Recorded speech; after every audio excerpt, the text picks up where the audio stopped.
What's up guys, my name is Liam and today we're going to be taking a look at the Zaopin Z1 Pro. The quality of this mouse has been really impressing me, especially for the price that it comes in at. But is this going to be the perfect gaming mouse for you? Let's check it out.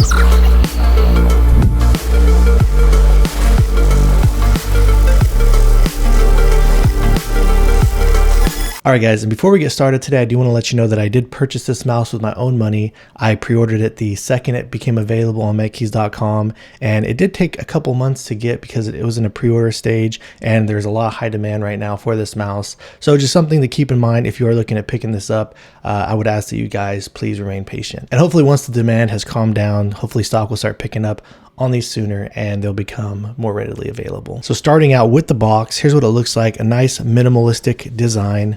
Over here on the back, you kind of have an outline of the mouse itself, and you do have some details down here listed at the bottom of the box. Here we got the mouse sitting at the very top. This does come in a variety of colors. When I did pre-order this, I believe there was only the black and white version available. They also include this bag for storage, and it feels really nice. Almost feels like some type of a cool suede material. Then down here at the bottom, you do have these two smaller boxes. And in this bottom one here, it looks like this does come with some dot skates, and it does also come with an extra set of PTFE skates. And then also included, they do have the dongle and the dongle adapter. And in this second box, they do provide you with a USB-C cable. And then finally, they do have this instruction manual, but it does happen to all be in Chinese. All right, and coming over to the mouse, the price of this is going for $42.99 USD on metkeys.com. If you were to use my code AIMADAPTMK, it does get you additional $5 off. So it does drop the initial cost of this mouse right under $40. Moving over here to the bottom, there's a couple of different options when you do pick this mouse up. They do have a solid bottom. They also have this bottom with holes cut out in it. You do also have an option to get a 500 milliamp hour battery. And this one comes with the other optional 200 milliamp hour battery. So if you are looking to get the lowest weight possible, I would recommend going with the cut open bottom and the 200 milliamp hour battery. The battery on this has been lasting me probably around 3-4 days, but that is just with the 1000 hertz polling rate. They are supposed to be releasing a dongle, hopefully in the near future, for this mouse that will enable the 4000 hertz polling rate. But as far as this hollowed out bottom base goes on the shell, I haven't had any issues with it. The build quality on my copy has truly been perfect. There's been no creaking, flexing, and I haven't noticed any disadvantages myself personally to having this open base. You have the DPI button over here to the right, the power button over here to the left. It makes this really cool LED indicator when you do turn it on. But aside from that, really straightforward and plain and simple stuff here. The skates that do come on the bottom are kind of your typical harder style PTFE skates. They work fine on harder style pads, but if you're going to be using softer style pads, they do feel a little scratchy. However, it does come with the dot skates. I haven't got a chance to try those out yet, but once I am done filming this video, I'm going to throw the dot skates on here. So I thought it was really cool that they did include the dot skates as well. Back over to the top, when it comes to the surface, this does just feel like a smoother type of a plastic surface. For me, it's been a little grippy, but it is a little bit on the slipperier side. There's no like rubberized coating or anything like that to give you some additional grip. When it comes to the clicks, this mouse is using Huano micro switches. And I must say that everything about this mouse has just been honestly really impressive to me. Starting out with the clicks, they have almost no pre-travel. And the clicks on here, they feel incredible. They feel nice and light. Very consistent from the front of the switch all the way down to the back. And you get almost no post travel when you're pushing towards the middle of the switch, which is generally how I grip the mouse with something like this, with some type of a claw grip. And honestly, they just feel really good. If you were to get closer towards the front of the mouse, they do bend down a little bit more. And if you're really aggressive with them, you can kind of make some contact with the base of the shell there.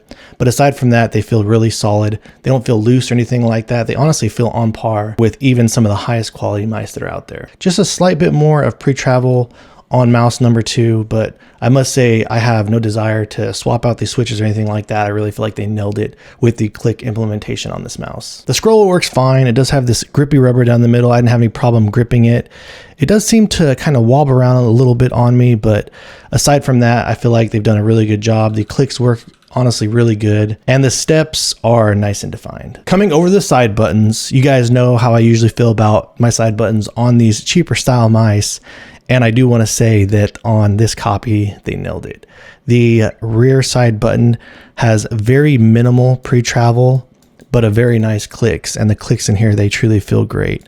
After you click, there is a little bit of post travel, but it doesn't push too far into the mouse, and overall the buttons just feel really solid, not much wobble. So I would say that honestly, these are some of my favorite side buttons when it comes to these cheaper style mice. Even on the front's about the same thing, very minimal pre-travel, a nice click, a little bit of post-travel, but not much. Overall, just a really solid implementation. And as I'd mentioned earlier, even though this does have the hollow bottom, the build on my copy just feels awesome. I don't have any creaking, any popping, any flexing. I mean, I guess if I were to push really hard with both thumbs here on the side, I am getting some minor flex, but it's not activating the side buttons. And again, I honestly didn't notice it at all until I was just trying to push into that really hard. So really good stuff here on the Z1 Pro. So let's drop a click and quality sound test.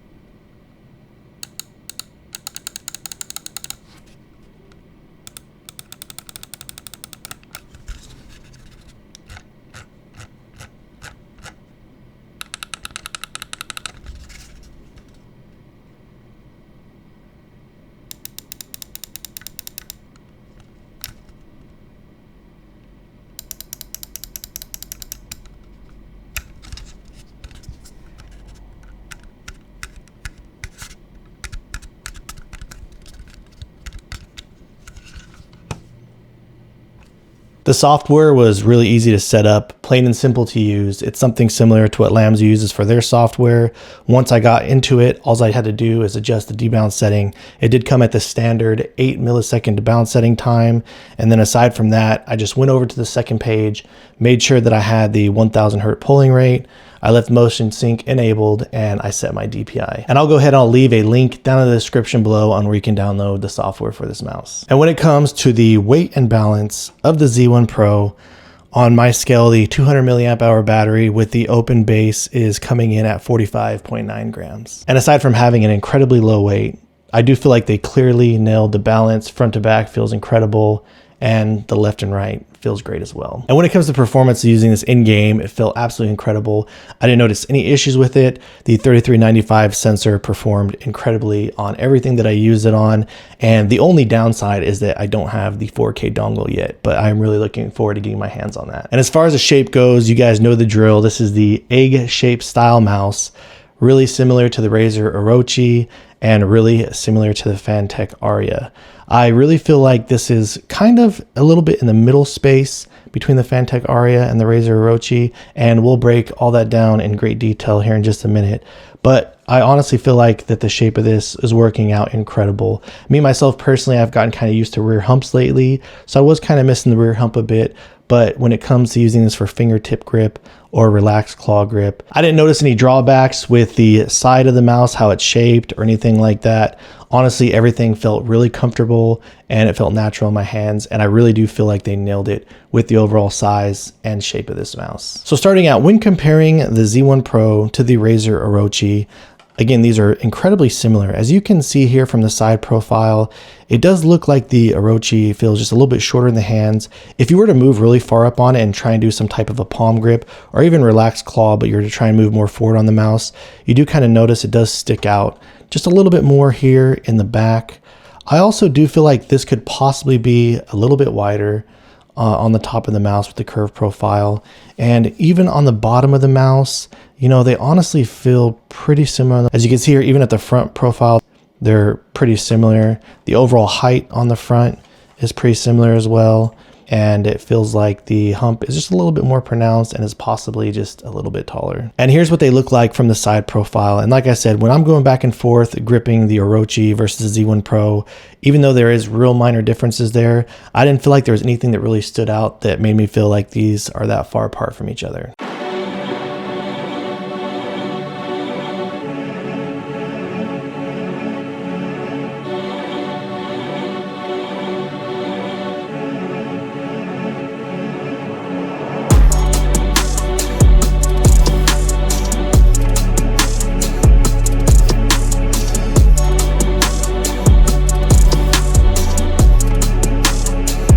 All right, and next up, when it comes to the Z1 Pro versus the Fantech Aria, these mice again are very similar and they're really not that far apart from one another. The Fantech Aria does feel a little bit wider at the bottom of the mouse, and another slight difference I did notice is I do feel like it's just slightly a bit wider on the top of the Fantech Aria right here, and it does kind of make the thumb grooves feel just slightly a bit more aggressive. But again, these are just really minor differences and they don't really feel that far apart from each other. Another difference as well is that the Fantech Aria does have this removable top shell, whereas the Z1 Pro is just a solid shell. And then finally, when it comes to looking at these from the side, I do kind of feel like the hump right here does slightly just stick up. But aside from that, like I said, when I was going back and forth between the differences of these two, they are very minor and they do feel pretty similar to one another.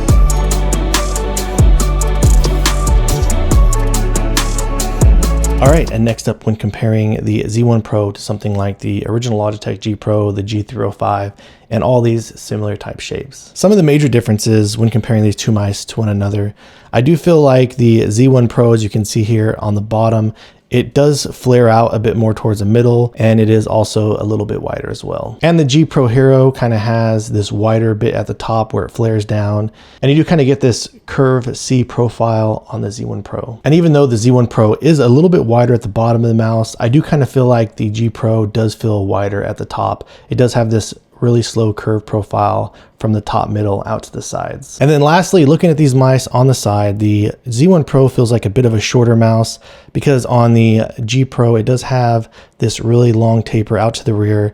And I feel like that there's quite a bit more that sticks off on the rear end of the mouse. So when you're holding this in the hand, if you're touching this with a relaxed claw grip or a palm, it does feel a bit longer and fill up your hands a little bit more.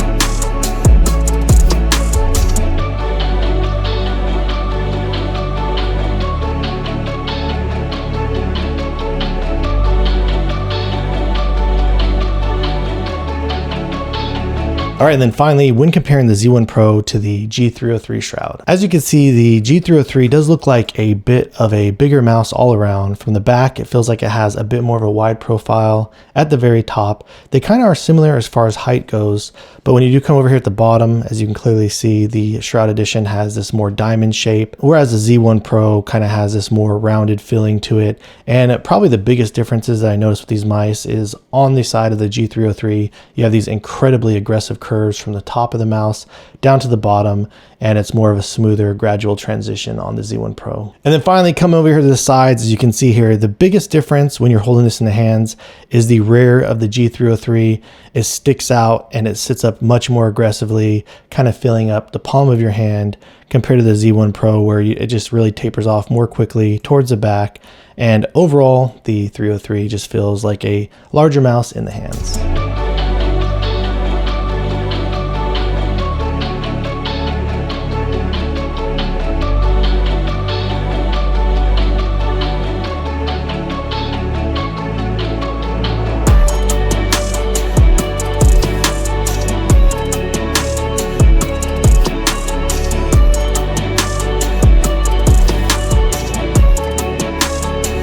All right, so that wraps things up on the Z1 Pro.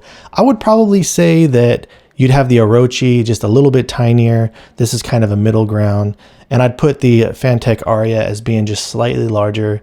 And again, the differences on these I feel are very minor. I do feel like there is quite a bit more of a difference when you go from the Orochi to the Fantech Aria. It does feel just a little bit bigger, but I do kind of feel like the Z1 Pro just kind of bridges in the gap. And if you do have experience with the Fantech Aria or with the Razer Orochi, I would say that the Z1 Pro, they really don't feel that far apart from one another. So I'm a really big fan of what Zaopin is doing. I can't wait to see what the future holds for them, and I can't wait to get my hands on the 4K dongle for this mouse. All right, guys, so if you have any additional questions or feel like I left anything out, please let me know down in the comments below. Aside from that, if you've enjoyed watching this video and you're interested in seeing more videos like this in the future, please drop this video a like and subscribe to my channel. I've left affiliate links down in the description below if you're looking at picking any of these mice up and supporting the channel. Thank you guys so much for watching, and I look forward to seeing you in the next one.